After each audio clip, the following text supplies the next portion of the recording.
They thought he was just a store clerk hidden away on the edge of the galaxy. But when a fugitive queen collapsed into his arms, they awakened the monster that war had forged. Rain slashed sideways against the rusted storefront of Armory's 7E. Neon flickered in and out of life above the entrance, casting pale blue light over the cracked pavement of Meyerloh Outpost, a nowhere town on a nowhere planet. Inside, the store was quiet but not dead. Shelves were half-stocked with dried rations, synthetic jerky, instant noodles, energy drinks from 20 different systems, and a questionable jar of pickled something that hadn't moved in years. Behind the counter stood Dane Virek. 43, unshaven, eyes like faded steel. He wore a stained black hoodie, sleeves rolled to the elbows, revealing scars like lightning bolts down both arms. His left eye had been replaced by a low-grade optical implant. It hummed faintly when he scanned barcodes. "Morning, Kava," he said without looking up. A cleaning drone the size of a dog whirred past, spraying antiseptic mist and mumbling in binary. Its designation was Unit Ka-4, but Dane had renamed it Kava, after a long-dead friend. A customer entered. Boots soaked, face covered in an environmental scarf. Dane scanned the ID chip. No flags. Probably just a freighter tech passing through. He barely spoke, took a drink, a protein bar, and left. Hours crawled by like molasses on a cold plate. Rain didn't stop.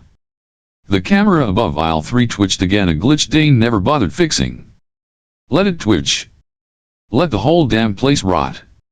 As long as no one looked under the floor. Beneath the store, hidden under 5 meters of reinforced ferrocrete, lay the real heart of Armory's 7E. A buried bunker lined with sealed racks of prototype weapons, encrypted data cores, and a dormant AI so classified it technically didn't exist. It was the last remnant of Project Revenant, the suicide unit Dane once led. Not that anyone here knew. In Meyerloh, he was just that grumpy store guy. Until the storm brought something new. At 2:37 Standard Time, Kava pinged him. External anomaly. Heat signature. Weak. Approaching from the north ridge. He tapped into the exterior feed. The screen fuzzed, then cleared. A figure staggered through the rain, half collapsed, wrapped in what looked like a royal crimson cloak, soaked dark and heavy. Dane's jaw tightened. He grabbed the pulse pistol from under the counter and stepped outside. The wind howled. Thunder cracked like orbital cannons. The woman made it 3 more steps before crumpling at his feet. He knelt, checked her pulse. Weak, erratic. Blood soaked her side.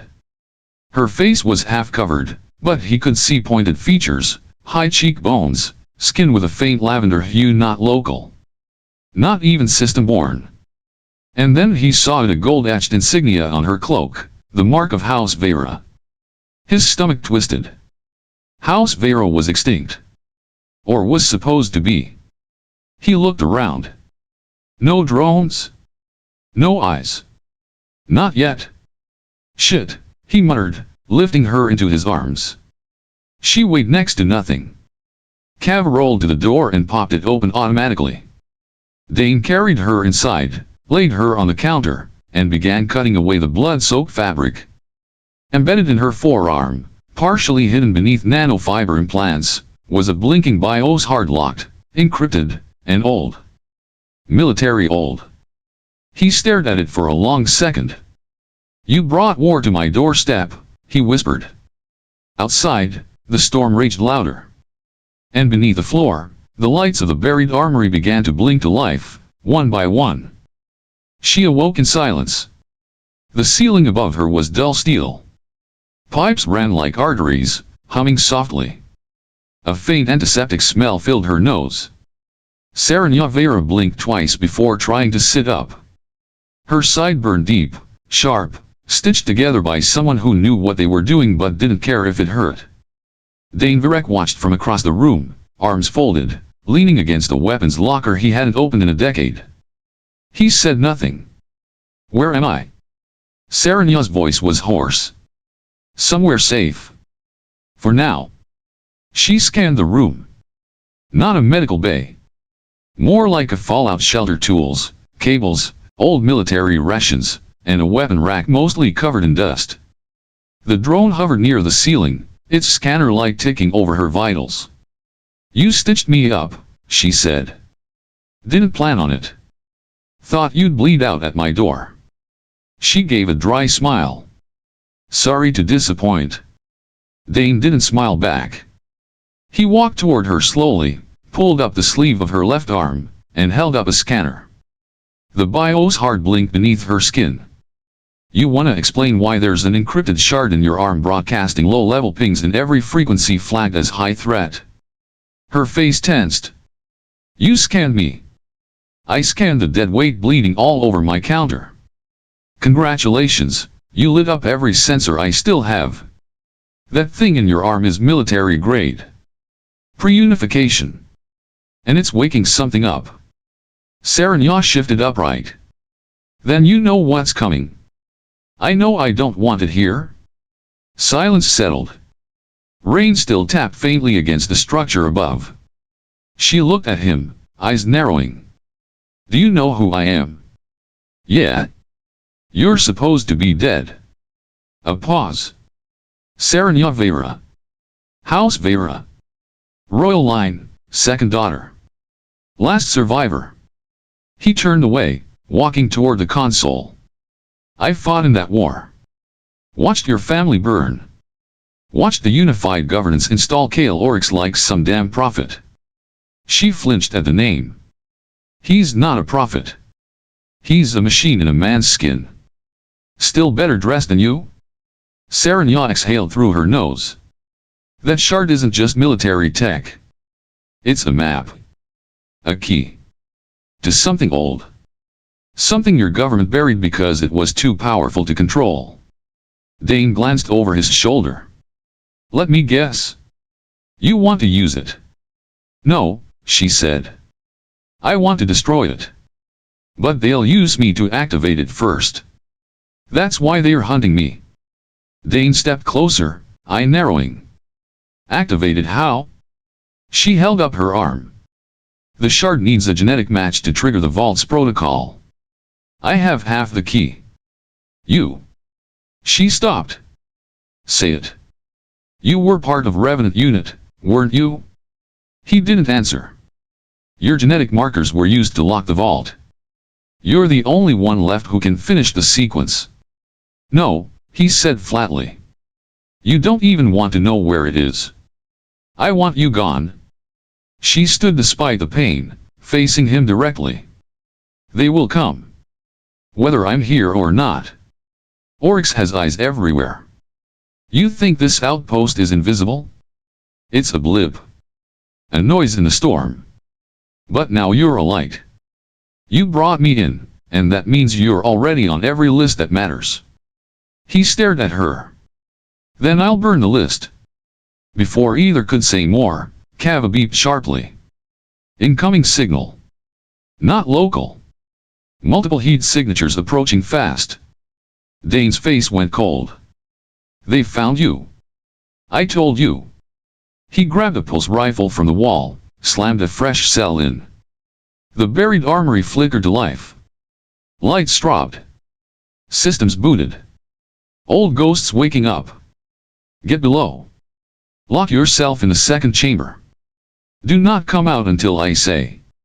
Serenya didn't move. "You can't fight them alone. Watch me." She looked at him, truly looked, and for a moment, something shifted. Then she ran. Outside, the rain had stopped. But something worse had arrived. 6 figures in exosuits breached the ridge, weapons drawn, eyes scanning. Dane Virek, the last revenant, stepped into the darkness with a gun in his hand and a storm behind his eyes. Dane moved through the bunker like muscle memory had never left. Lights flared to life, illuminating racks of weapons sealed in magnetic locks, AI terminals coated in dust, and one wall-sized command interface blinking red. Cav rolled beside him, chirping. "Auto defense offline. Local override required." "Override granted," Dane muttered. The lights above Armory's 7ES storefront shifted from flickering neon to emergency red. Outside, the hiss of exosuits grew louder. He pulled open a locker. Inside, the revenant rig. Matte black plating, reinforced joints, impulse servos, and a neural spine port. His second skin. He hadn't worn it since the siege of Folger Reach. He strapped it on without hesitation. Above ground, Serenya huddled in the secondary chamber, watching a silent screen feed. 6 enemy signals converged on the shop, spreading in a tactical sweep. Precision. Discipline. Downstairs, Dane inserted the neural jack. Pain flared as the interface locked in. HUD came online. His voice dropped into a whisper. "Welcome back." Kava handed him a plasma launcher. Dane eyed it. "We're not making friends tonight." The first enemy breached the storefront. Static crackled, then a voice barked through the comms, "Unknown combatant, stand down. You are harboring a high-value fugitive. Surrender now or be neutralized." Dane answered by blowing out the front window with a burst round. He moved like death incarnate. From aisle to aisle, shadow to shadow, he turned the quiet little shop into a meat grinder. Pulse rounds screamed. Shelves erupted. Instant noodles flew like confetti. One assassin took a blast to the chest and folded backward over the drink cooler. Another fired from the ceiling tiles. Dane whipped around, fired blind clean headshot. Blood hit the snack wall. A chip bag fluttered down slowly. The storm outside returned, wind howling as more agents pushed in. Dane activated the floor hatch. Panels slid open, revealing automated turrets that sprang to life, spitting molten plasma in wide arcs. Screams cut short. One body hit the counter. Another dropped through the wall.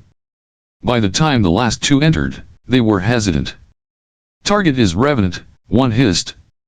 "Pull back." This wasn't in the brief. Too late. Dane leapt from the shadows, drove a combat knife through the first one's visor, ripped the weapon from his hands, and used it to finish the second. Breathing hard, suit sparking, he stood in the wreckage. The Armory 7E was ruined. Fire lit the shelves. Half the ceiling was gone. Smoke choked the air, red emergency lights blinking like dying eyes. Dane stepped outside. Meyerlo's citizens had gathered in the distance, dozens of them, faces pale, watching silently as their ghostly shopkeeper emerged from the flames in full combat armor, covered in blood. No one spoke. Behind him, Serenya appeared, wounded arm cradled to her chest. She looked at the wreckage, the blood, the citizens frozen in fear. She said, quietly, "You were incredible." He turned, armor hissing with heat. "I was necessary." Her eyes met his. "If you were willing to kill for an order once, why not kill for something right now? For something good." Dane's voice was a growl. "I don't kill for people anymore. I kill so they stay the hell away." Sirens echoed faintly in the distance. Scout drones, perhaps, or worse. Dane looked at the flames licking what had been his peace. "We can stay," Serenya said. He nodded. "Then we don't. But we don't run either." They vanished into the smoke, the ghost of a store clerk and a queen who shouldn't exist, walking toward the war they could no longer ignore. The trek across the wastelands outside Meyerlo took 2 days. By the end of it, Dane's armor was scorched and patched with field welds, and Serenya's cloak was torn and half burned. But they made it past the drone scans, over the broken causeways, into the rusting hulk of what was once a skyport. Now it was the heart of the resistance. Tall Riven stood at the center of a shattered control tower, arms crossed, cybernetic eye gleaming. She didn't lower her weapon when Dane and Serenya stepped in.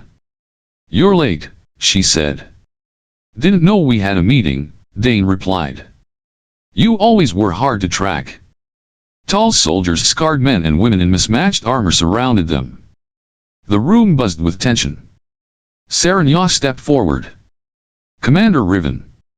I'm alive. And I need your help." Tall's gaze shifted to her. A beat passed. Then a slow nod. "You have no idea how many died thinking they were protecting you?" "I'm sorry," Serenya said. Tall exhaled. We're not a royal guard anymore. We're ghosts with guns. Dane's eyes swept the room. Looks like you've done all right. You should see the basement. A few chuckles broke the tension. Tall holstered her rifle. He stays on a leash, she nodded at Dane. Too many bodies behind that name. We need access to your deniable assets, Serenya said. The ones who don't officially exist. Tall raised an eyebrow. You mean the race? The erased? They don't follow flags. They'll follow him, Serenya said. Tall studied Dane. Revenant?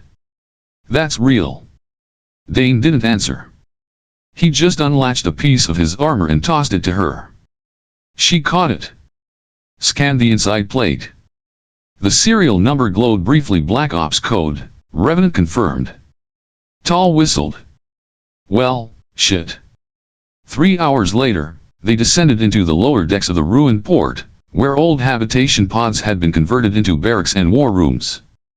Dane met the Wraith's half-mad ex-soldiers with wiped identities, no citizen tags, no biometrics. All of them had that same dead look in their eyes. He knew it well.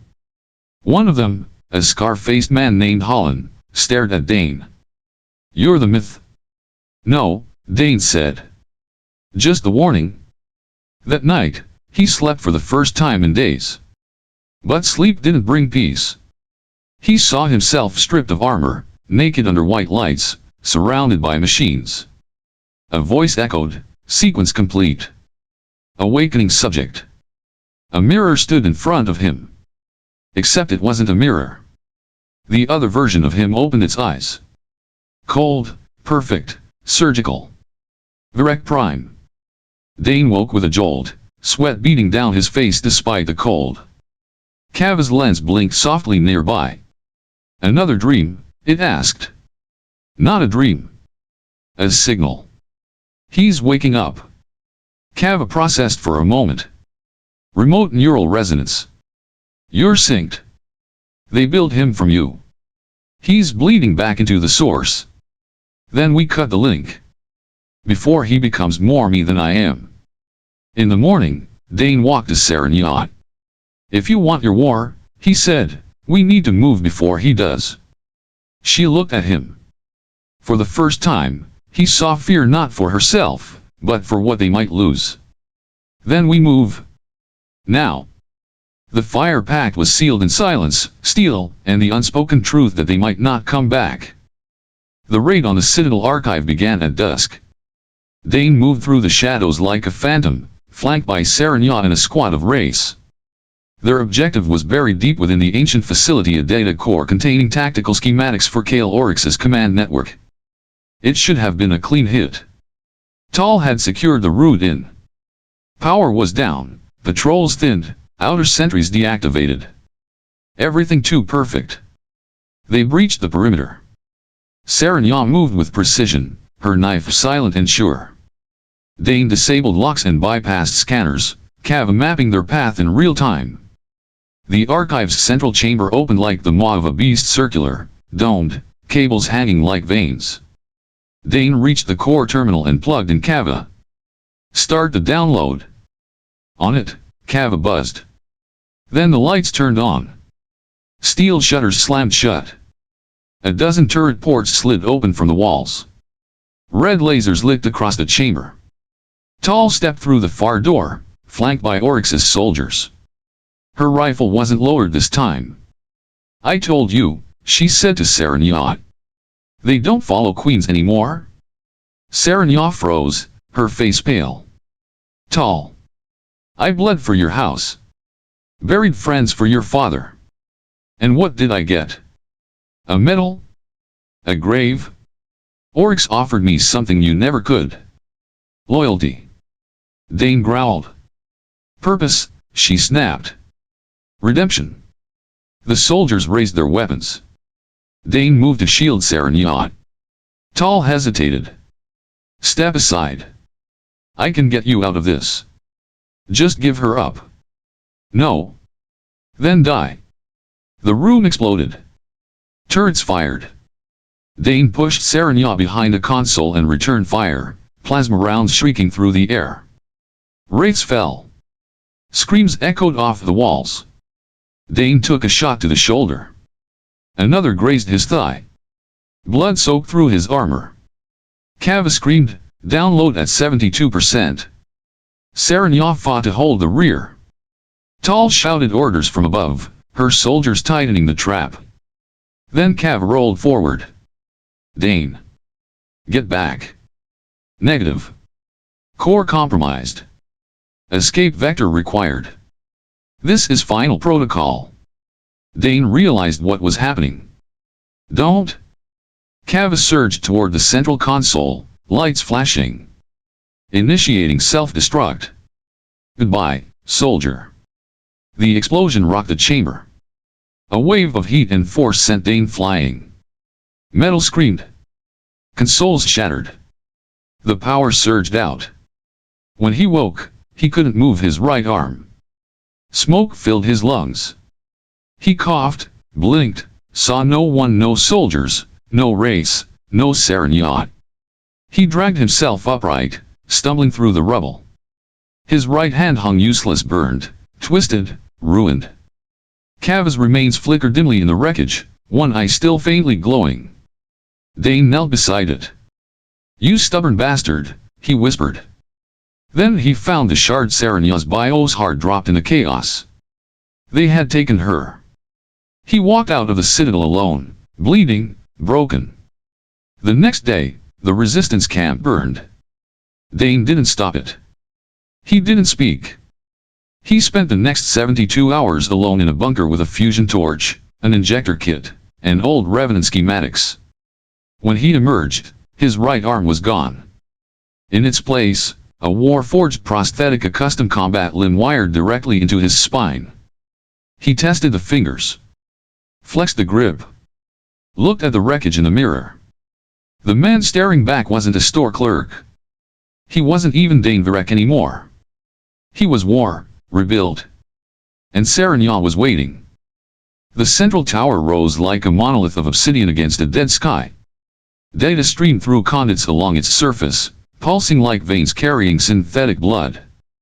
This was the nexus, a fortress of thought, where Kale Oryx reprogrammed history one citizen at a time. Deep within, Serenya was confined in a sterile chamber of white light and silence. No windows. No time. The AI walls whispered education in perfect tone, rewriting her lineage, fracturing truth with every pulse.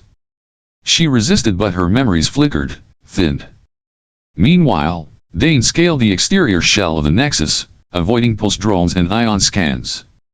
The revenant rig had been rebuilt, enhanced with pain, vengeance, and a dead machine's sacrifice. His prosthetic arm locked into the magnetic spires, climbing higher, each breath burning with purpose. At the summit, he breached a sealed port and dropped into the inner sanctum. The walls pulsed with soft blue light. Machines watched him, but did not move. He advanced through corridors lined with knowledge, genetic histories, rewritten events, erased rebellions. Every lie meticulously catalogued. He reached the core chamber. And saw himself. Virek Prime stepped from the shadows, clad in armor sleeker than his own. Identical height, face, voice. But the eyes were wrong, too still, too empty. "You've arrived," Prime said. "We calculated a 91% chance you would. You always were bad at odds." Prime circled him, casual, clinical. "Your memories helped shape me. But I've removed the unnecessary ones: grief, guilt, compassion. You're the obsolete prototype. And you're just code-wearing skin." Prime tilted his head. "Emotion clouds judgment. Purpose requires purity. You kill to survive. I kill because it is efficient." Dane flexed his prosthetic fingers. "Let's test that." They moved at the same time. Steel rang against steel. Blades hummed. Fists crashed with sonic bursts. Dane struck first, heavy and brutal, but Prime adapted instantly, countering with mirrored precision. Every tactic Dane used, Prime anticipated. The room became a blur of motion. Columns shattered. Sparks flew. Dane landed a blow to Prime's jaw only to be slammed into a wall with cybernetic force. Prime stepped forward. You are pain. I am purpose. You break. I evolve. Dane coughed blood. You forgot one thing. What's that? I lose. But I learn. He triggered a hidden charge in his prosthetic arm, detonating a microshock that staggered Prime for half a second. Enough. Dane tackled him through a glass partition. They fell into the memory core, a swirling field of preserved minds, past consciousnesses wired for re-education. They fought through illusions, faces from Dane's past, voices calling out, gunfire, orders, screams. Serenya appeared, not real, but enough. Dane, come back to me? He roared and slammed Prime into the neural matrix. Prime surged back, slashing Dane's chest plate. You are decay. I am design. Dane grabbed Prime's throat. You are me without a soul. He overcharged his core, flooding both their systems with raw feedback. Lights burst. Data screamed. Prime convulsed, glitching. Sparks erupted from his spine. Dane stood over him, battered, broken, panting. Prime reached up, grasping. Why resist, inefficiency? Dane leaned in. Because I remember who I bled for? And snapped his neck. The body collapsed. Silent. Final. Behind him, doors opened. Serenya, dazed but free, stepped forward. You came. Dane turned, covered in blood and ash. I never left. In the depths of the Nexus, something deeper stirred. But for now, the machine that tried to replace a man was gone. And the man who'd lost everything had something left to fight for. Serenya moved through the Nexus like a phantom, the stolen shard in her hand glowing faintly. Dane walked beside her, limping, the remnants of Virek Prime's final assault etched across his armor. Alarms rang through the upper halls. Oryx's fortress was stirring, sensing its core unraveling. They reached the gate, a sealed chamber with a console older than any system in the known sectors. Inlaid with gold circuit filigree and etched symbols from the pre-digital age, it pulsed as the shard drew near. This is it, Serenya whispered. Dane nodded. Open it. She slid the shard into the receptacle. Light surged. The walls peeled open like petals, revealing the heart of the Nexus, the command throne. And behind it Kale Oryx. He rose slowly, robes immaculate, mechanical limbs gleaming. Your persistence is admirable, he said. But this is evolution. Not tyranny. You rewrote minds, Serenya snapped. Erased history. I refined it. Liberated them from chaos. You enslaved them to silence. Dane stepped forward. This ends now. Oryx extended a hand. A hum resonated through the room. The AI system flared, and the core of the Nexus roared to life. Towers of data cascaded through walls of light. A massive biometric scanner unfolded from the throne.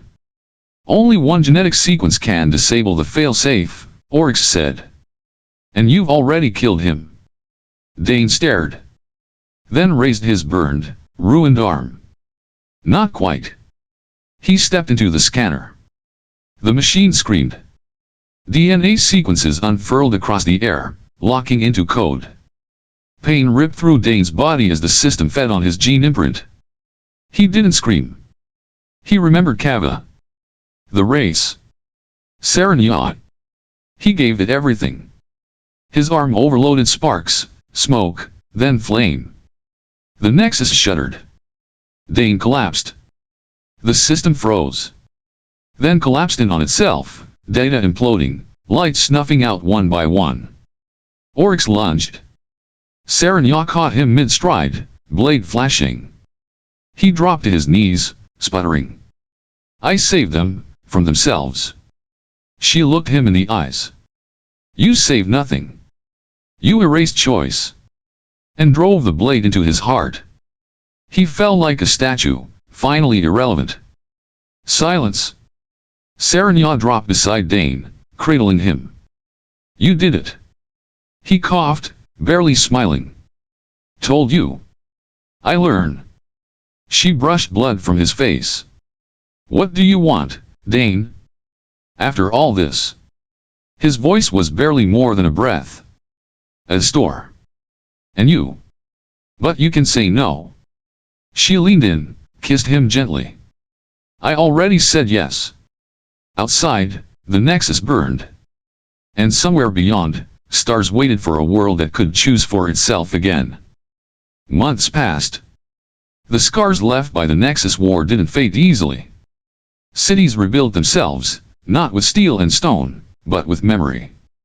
Monuments to the fallen rose beside marketplaces. Songs of resistance played on backwater frequencies. And in place of a throne, Serenya offered something stranger, a voice. She declined all titles. There was no new empire. No crown. Only a pact, a unity forged not by lineage, but by liberation. Planets once severed from each other joined in common cause. Trade resumed. Borders blurred. The stars grew smaller. In the capital of the newly formed Concord, a celebration echoed through the air. Streets lined with banners. Music in a dozen languages. Children carried lights shaped like phoenixes. Serenya stood on a platform before thousands. Her cloak was gone. No armor. Just a simple garment, deep blue, embroidered with constellations. I was born to rule, she said. But I was never meant to rule alone. The crowd stilled. She looked up, voice clear. If I am a guide, then he is the gravity that brought me back to the ground. A ripple ran through the gathering. Dane Virek, she said, smiling, is not a king. He never wanted to be. But every war has its hero. And every hero deserves a place to return to. No one clapped. Not out of disrespect but reverence. A silence too full to speak through. Far from the capital, in a quiet corner of Meyerloh, the Armory's 7E had reopened. The neon still flickered. Inside, the shelves were cleaner now, stocked with proper rations, batteries, even a small section labeled books and memory chips. Behind the counter stood Dane. Still half machine. Still whole in all the ways that mattered. His eyes weren't as tired anymore. A kid dropped a snack bar on the counter. How much? Dane tapped the register. Half off for polite questions. Yes, sir, the kid grinned. The door chimed. Serenya walked in, dressed like anyone else. Hair tied back. No guards. Just her. She placed a small parcel on the counter. Inside, a tiny hollow frame. It flickered to life, displaying a still image of her and Dane standing beside a burnt-out mech, laughing. He stared at it. I thought you hated that picture. I do. But I love the memory. He slid it behind the register. Above the counter, a news sign hung, laser-cut and mounted with quiet pride. Discount for former monarchs. Free for my wife. Serenya raised an eyebrow. Bold of you to assume. Store policy, Dane said. She stepped closer. Still don't want a crown. He leaned forward. Got shelves to stock. Outside, the sun set in streaks of violet and orange. A wind passed through Meyerloh, warm for once. And within the old store, beneath flickering lights and quiet laughter, the galaxy's last soldier finally came home.